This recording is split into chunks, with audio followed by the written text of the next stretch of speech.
Just want to share yung experience ko. Wala kasi akong mapagkwentuhan. So here it goes, bata pa lang ako sinasabi na nila na lapitin talaga ako ng mga nilalang na hindi nakikita ng normal na tao. Pero ako, never ko talaga sila nakita. Ayun ang akala ko. 7 years old ako that time nung may nakilala akong engkanto. Nung una hindi ko talaga alam na ganun siya. May bakanteng lote kasi kami. Dapat tatayuan ng bahay yon kaso wala pang time si Papa. May puno din kami ng mangga doon. Super mabunga noon tapos may treehouse din tas ang tatamis pa ng bunga. Nung time din na yon wala ako masyadong kalaro. Tingin kasi nung ibang bata sa amin maldita ako which is true naman hahaha. May nakilala akong binata doon sa lugar na yon.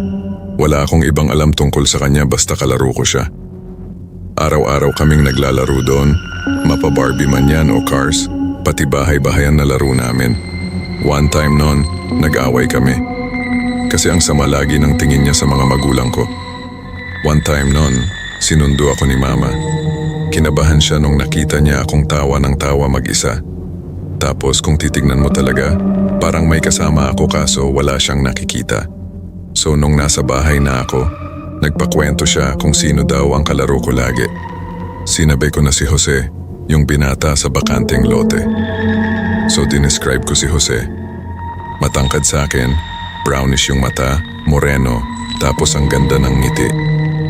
So tumagal yung pagkakaibigan namin, kaso syempre, tumatanda tayo. Nung nag-high school ako, mas busy na kasi food services ako noon.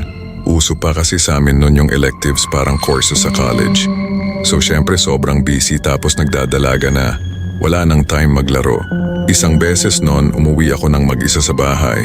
Nasa palengke si Mama, nasa trabaho naman si Papa. By the way, may kapatid ako pero never kami nagkasundo. 11 years kasi gap namin at pinalaki talaga ako na wala siya sa buhay ko. Personal reasons hahaha. So ayun na nga pag uwi ko naabutan ko si Jose sa sala. So kinausap ko siya. Uy, long time no see ah. Sobrang busy ko kasi eh.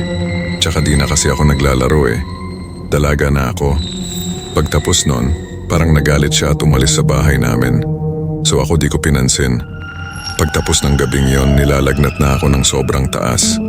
Mawawala sa umaga, tataas ng bigla sa gabi, 1 linggo akong ganon.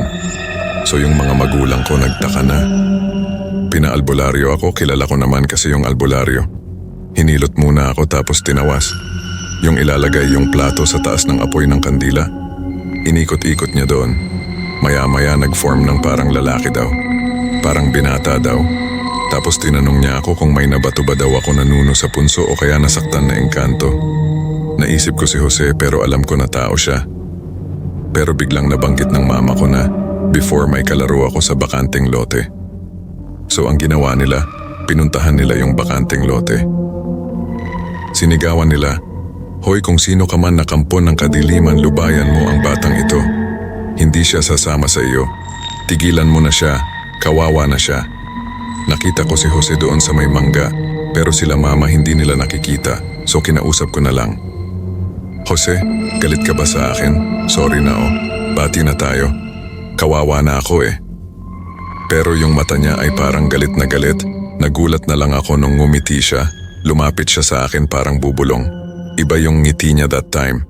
Hindi yung magandang ngiti na alam ko. Sobrang creepy that time. Tapos bumulong siya. "Papatawarin kita ngayon pero sisiguraduhin ko na hindi mo ako malilimutan habang buhay mo akong makakasama." At pagtapos ng gabing yon, hindi ko na nga siya nakita kaso nag-iwan naman siya ng sumpa.